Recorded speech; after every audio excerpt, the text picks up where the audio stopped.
Greetings, this is Angelus de Mortiel with my first Warframe build guide. Now, to give a brief overview, Warframe is a third-person sci-fi shooter where players don one of the many biomechanical combat chassis called, you guessed it, Warframes. These Warframes, or frames for short, have a variety of abilities and playstyles to suit any player. Pair that with an enormous selection of primary weapons such as rifles and shotguns, secondary weapons such as pistols or SMGs, and melee weapons such as swords, staves, and hammers, and you have an enormous array of customization. As one can imagine, there are already several Warframe YouTubers that cover all of the Warframes and weapons, usually independently. As with my Dragon Age videos, I will be doing things a little different, however. My builds will be a complete package based upon a theme. And today, we will return to a classic theme build that I highlighted in one of my first YouTube videos ever, the Sundering Skies Zephyr. Let's get started. First, we'll start with the Warframe, Zephyr. Zephyr is an air elemental Warframe with a power set based around that theme. What we will focus on for this build is her first two powers, Tailwind and Dive Bomb. Tailwind is simply put a temporary flight ability. It launches Zephyr into the air at a distance of which is determined by Zephyr's ability duration modifier.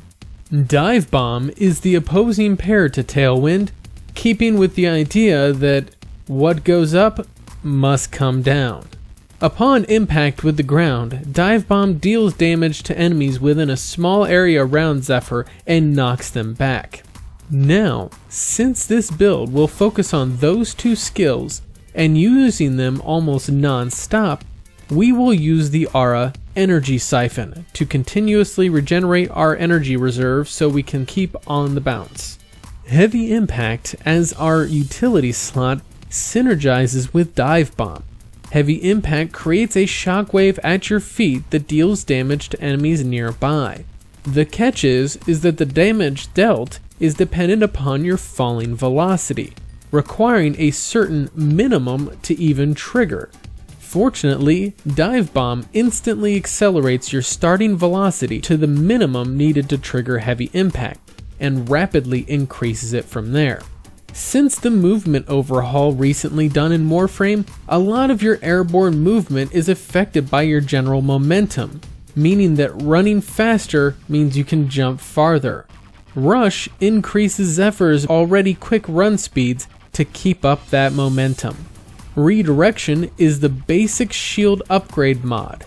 It increases Zephyr's high base shields to allow her to take a stray shot or two and not worry, even on tough difficulties.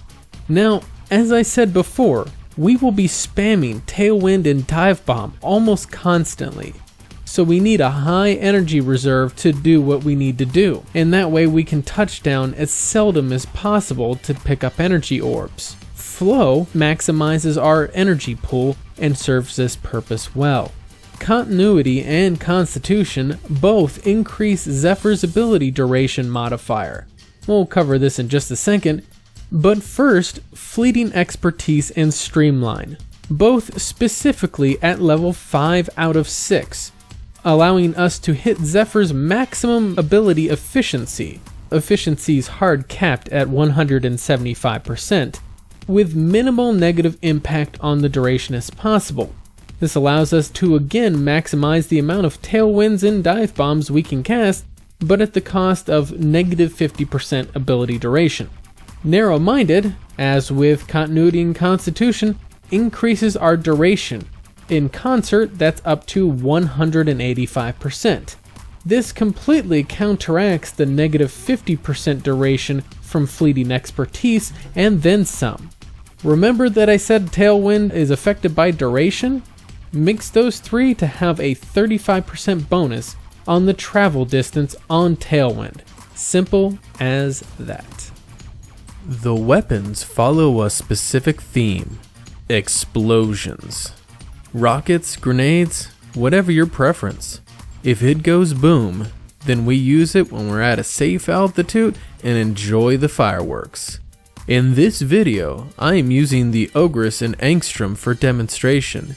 The Tom Core, which I currently do not have, is arguably a better option, because you do not have to worry about potentially getting caught in the blowback of your explosions on the way down to the ground. Obviously, maximize your damage towards the enemy in which you will be facing. Puncture, Radiation, Viral are best against Grineer. Impact, Magnetic Toxin are best against Corpus. Slash, Corrosive Blast are great against Infested. And Corrosive Toxin are what I choose against Corrupted. Melee weapons do not matter much since you will rarely be in melee range. I'd like to throw on the Cronin though because they remind me of wings. It feels fitting. Now, here's the important disclaimer. This requires some aerial clearance. You obviously can't fly very well in claustrophobic tunnels, yeah? This build absolutely shines in all of the map variants of Sakura, for example, and definitely helps alleviate the boredom of grinding that level for credits. Now, as you will see in this gameplay, the idea of this build is to stay on the bounce, as Heinlein would say. Tailwind, fire weapon, dive bomb, repeat. Your primary damage comes from your weapon, obviously, where dive bomb is simply to speed up your descent so you can take off again, while ensuring your landing zone is clear of enemies. It does require a bit of practice to get the timing and aiming trajectories down, but once you do, it quickly becomes amazing. With the Movement 2.0 overhaul recently, this is greatly helped by the slow descent while in ADS. If you are having trouble aiming on the fly, simply aim down the sights to slow yourself down and take your time. It's also fun to pair this with Vauban's Bounce or Nova's Wormhole. Either can really add new dimensions to Zephyr's amazing verticality. Now, as I always say, this is not the best way to build or play Zephyr. It's simply a fun build I found. Have another way to play Zephyr? Let me know in the comments below.